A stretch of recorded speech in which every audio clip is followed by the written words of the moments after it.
আসসালামু আলাইকুম। এই ভিডিওতে ইপিএস টপিক প্রথম পত্র বইয়ের ঝংমু এবং মনহুয়াগুলো আমরা বাংলায় মনে রাখবো। ইউবিটি পরীক্ষার জন্য জংবু এবং মনহুয়া হচ্ছে খুবই গুরুত্বপূর্ণ, আমরা জানি, তবে অনেক সময় আমরা ভুলে যাই। এজন্য কিছু তথ্য আমাদের বাংলায় মনে রাখা সহজ হবে। যেমন ধরুন, অধ্যায় 8 পৃষ্ঠা নাম্বার 97 যা আছে, কাজ শুরু করার 10 মিনিট আগে কর্মস্থলে পৌঁছাতে হবে। মনে রাখুন, এখন কাজ যদি আপনার 9টায় হয় তাহলে আপনাকে পৌঁছাইতে হবে কয়টায়? 8:50-এ। অধিকাংশ কোম্পানিতে আপনার 9টায় কাজ শুরু হয় এবং দুপুরের খাবারের সময় 12টা থেকে 1টার মধ্যে থাকে, এবং সাধারণত 6টায় অফিস ছুটি হয় এবং মাঝে মাঝে নাইট ডিউটি থাকে। এখন ওভারটাইম এবং নাইট ডিউটির মধ্যে একটা পার্থক্য আছে। ওভারটাইম হলো নির্ধারিত সময়ের বেশি কাজ করা। নির্ধারিত যে সময়টা আছে এর চেয়ে বেশি সময় কাজ করাটা হচ্ছে ওভারটাইম। 8 ঘন্টার বেশি আপনি যত সময় কাজ করবেন এটাই হবে ওভারটাইম, এবং এটাকে ইয়নঝাং বলে। তাহলে ওভারটাইমকে কী বলা হয়? ইয়নঝাং। নাইট ডিউটি হলো রাত্রিকালীন ডিউটি বা রাতের শিফটের কাজ, যেমন 10টা থেকে সকাল 6টা, এটা হচ্ছে কি আমাদের ইয়াগুন।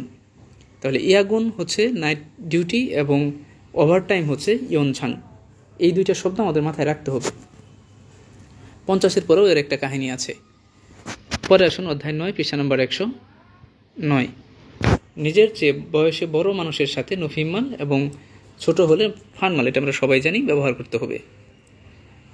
নোট: নিজের চেয়ে বয়সে ছোট কিন্তু প্রথম সাক্ষাৎ হয়েছে এমন মানুষের সাথে আপনাকে বিনীত উক্তি ব্যবহার করতে হবে।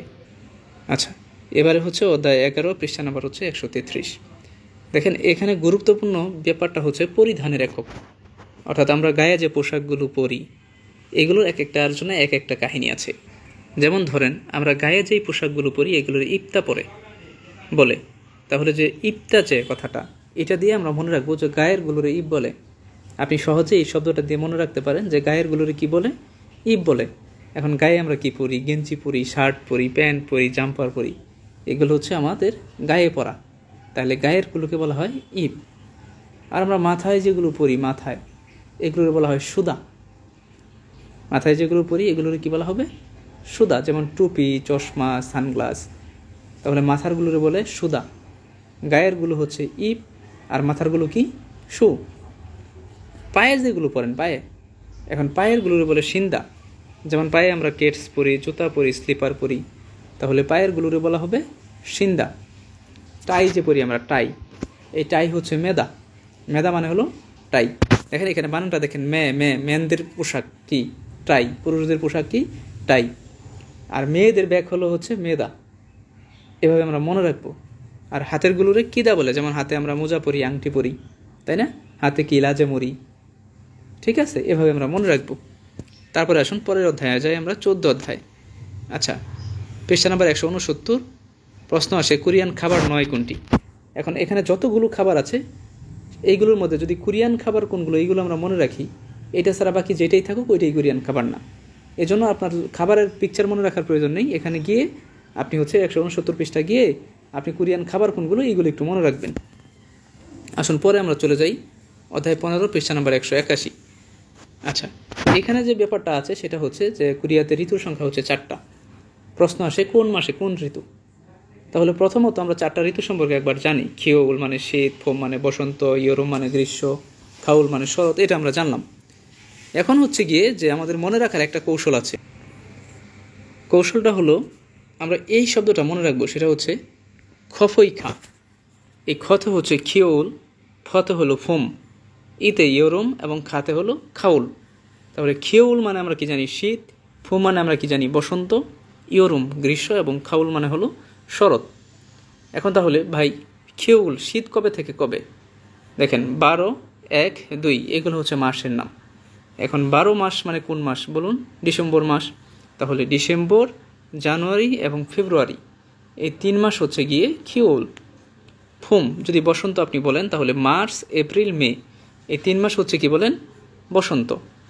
ইয়োরুম গ্রীষ্ম, 6, 7, 8 জুন, জুলাই, আগস্ট, এবং খাউল মানে হলো শরৎ, যেটা 9, 10, 11 এই মাসেও চলতেছে শরৎকাল।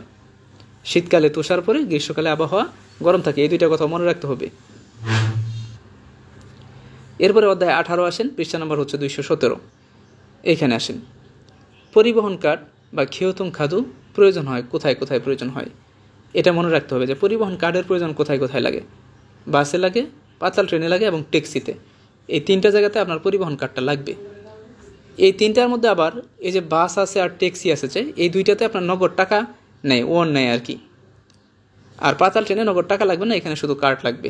ঠিক আছে, তাহলে কোনটাতে কি লাগে এটা ইম্পর্টেন্ট কথা। একটা কার্ড যখন আপনি রিচার্জ করতে যাবেন, পরিবহন কার্ড, তখন আপনাকে 4টা ধাপ অনুসরণ করতে হবে। প্রথম ধাপটা পরিবহন কার্ড রিচার্জের মেশিন খুঁজে বের করা। 2 নম্বর যে ধাপটি আছে সেটি হলো গিয়ে পরিবহন কার্ডটি মেশিনে উঠিয়ে রাখা। 3 নম্বর যে ধাপটা সেটা হচ্ছে রিচার্জের পরিমাণ বাছাই করা, আপনি কত টাকা রিচার্জ করবেন। আর 4 নম্বর যে ধাপটা সেটা হচ্ছে টাকা পরিশোধ করা। ঠিক আছে, এটা একটু ধারাবাহিকভাবে মনে রাখবেন। আসুন আমরা পরের অধ্যায়ে চলে যাই। পরে হচ্ছে 19 নম্বর অধ্যায়, পৃষ্ঠা নম্বর হচ্ছে 229। এখানে বলছে যে জীবনযাপনের প্রয়োজনীয় ফোন নম্বর। তো এখানে এই 4টা মনে রাখলে আপাতত হচ্ছে, যেমন অপরাধ রিপোর্ট করার জন্য 112, ফোন নম্বর গাইড 114, এটা বেশি ইম্পর্টেন্ট। অর্থাৎ এখানে যে কথাটা মনে রাখবেন, আমাদের যেরকম 999-এ ফোন করে আমরা অ্যাম্বুলেন্স পাই, পুলিশের সেবা পাই, সব পাই, ঠিক একইভাবে আপনার এই 114-তে ফোন করে আপনি বাকি নাম্বারগুলো 114 থেকে নিতে পারবেন। আগুন এবং জরুরি রোগের প্রাদুর্ভাবের রিপোর্ট 119, আবহাওয়ার পূর্বাভাস 131। এটা নিয়ে আমার কিছু কোশ্চেন আছে, সলভ করলে হয়ে যাবে। আসুন বিশদ হয়ে যায় 241 নম্বর পৃষ্ঠা। বলছে যে সাধারণ আবর্জনা বা ইলবান সুরগি এবং খাদ্য আবর্জনা বা অংশীকুল সুরগি সমূহে নির্ধারিত ময়লার ব্যাগে রাখতে হবে। নিকটস্থ সুপার মার্কেটে ময়লার ব্যাগ পাওয়া যায়। বড় আবর্জনার নাম কি, বড় আবর্জনাতে স্টিকার লাগাইতে হয়, কোথায় কিনতে পাওয়া যায়, এগুলো পড়বেন। ঠিক আছে, পুনর্ব্যবহারযোগ্য আবর্জনা কোনগুলো, এগুলো ভেরি ভেরি ইম্পর্টেন্ট। পুনর্ব্যবহারযোগ্য আবর্জনা কাগজপত্র, খালি বোতল, প্লাস্টিক, পুরনো কাপড়, লাইট, ব্যাটারি পড়বেন। আসুন আমরা 21 অধ্যায়ে যাই, খুবই গুরুত্বপূর্ণ। বাসা বদলি হবার পরে পরিবার, বন্ধুবান্ধব এবং সহকর্মীদের নিজের বাড়িতে আমন্ত্রণ জানানোকে হাউস ওয়ার্মিং পার্টি বা জীবদুরি বলে। হাউস ওয়ার্মিং পার্টির জনপ্রিয় উপহার টিস্যু এবং ডিটারজেন্ট। টিস্যু হচ্ছে সৌভাগ্যের প্রতীক, আর ডিটারজেন্টের অর্থ হচ্ছে বুদবুদ, যা দ্বারা ভালো কিছু ঘটে বা ধনী হওয়ার প্রতীক। তবে ইদানিং নতুন বাড়ির জন্য ঘড়ি, ফুলদানি এবং নবদম্পতির একসাথে ব্যবহারের জন্য কফি বা কফির কাপ, চপস্টিক এগুলো দেওয়া হয়। 22 নম্বর অধ্যায় থেকে পরীক্ষাতে সবারই প্রশ্ন আসবে, ভেরি ভেরি ইম্পর্টেন্ট। পিকচারগুলো ভালো করে দেখবেন। বৃদ্ধ ও দুর্বলদের জন্য নির্ধারিত আসন। বাস কিংবা পাতাল ট্রেনে কিছু সংরক্ষিত আসন থাকে, যেগুলো মূলত বয়স্ক, প্রতিবন্ধী এবং গর্ভবতী মহিলা, ছোট শিশুদের জন্য নির্ধারিত। তাই এই ধরনের কেউ না থাকলে ওই আসনগুলোতে বসা যাবে, কিন্তু এই ধরনের লোক দেখা মাত্রই উঠে যেতে হবে, খেয়াল রাখুন। আসুন পরে যাই আমরা 23 অধ্যায়। 23 অধ্যায়ে যেটা বলছে যে ভাত খাওয়ার সময় বয়স্করা প্রথমে চামচ ধরা পর্যন্ত অপেক্ষা করতে হবে। প্রবীণদের খাবার শেষ না হওয়া পর্যন্ত বসে থাকতে হবে। মদ পান করার সময় মদ গ্রহণ এবং দেওয়ার সময় উভয় হাত ব্যবহার করতে হবে। প্রবীণদের সামনে মুখ ফিরিয়ে মদ পান করুন। প্রবীণদের শুভেচ্ছা জানানোর সময় কোমর বাঁকান কোনো বয়স্ক মানুষের সামনে ধূমপান করা যাবে না। এই তথ্যগুলো মনে রাখতে হবে। তারপরে এখানে 25টা বাদ পড়ছে। 25-এর যে জঙ্গুটা পাবেন ওইটা নিচে দেখবেন যে রমাদান নিয়ে একটা কথা আছে, ওই প্যারাটা একটু পড়ে নেবেন। আসেন 26 অধ্যায়টা আমরা পড়ি। যে খামগি এক সর্দি ওষুধ, তারপরে হচ্ছে সোহা, যে কোনটার কোন ওষুধ, ভেরি ভেরি ইম্পর্টেন্ট, এটা মনে রাখুন। সরকারি ছুটি কিংবা গভীর রাতে কারণে যদি ফার্মাসি বন্ধ থাকে, তাহলে এই ওষুধগুলো 24 ঘন্টা খোলা দোকান থেকে কিনতে পারবেন। এই যে উপরে যেগুলো আপনারা দেখলেন। পরে আছেন 29 অধ্যায়, তাহলে যেগুলো দিছি না এগুলো পড়তে হবে না।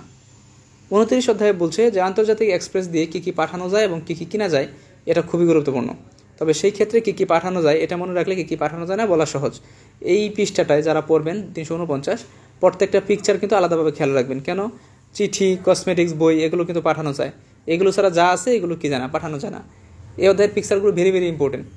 ঠিক আছে, পিকচারগুলো নতুন হিসাবে আসে, সোনার আংটি আসে, হাবিজাবি আসে, এগুলো পড়বেন। ঠিক আছে ভাই, ওকে। আমি পরবর্তী ভিডিওতে এটার দ্বিতীয় পার্টটা আপলোড করবো, সেখানে সেকেন্ড পেপারের জঙ্গমন হওয়াগুলো থাকবে। ধন্যবাদ সবাইকে, আসসালামু আলাইকুম।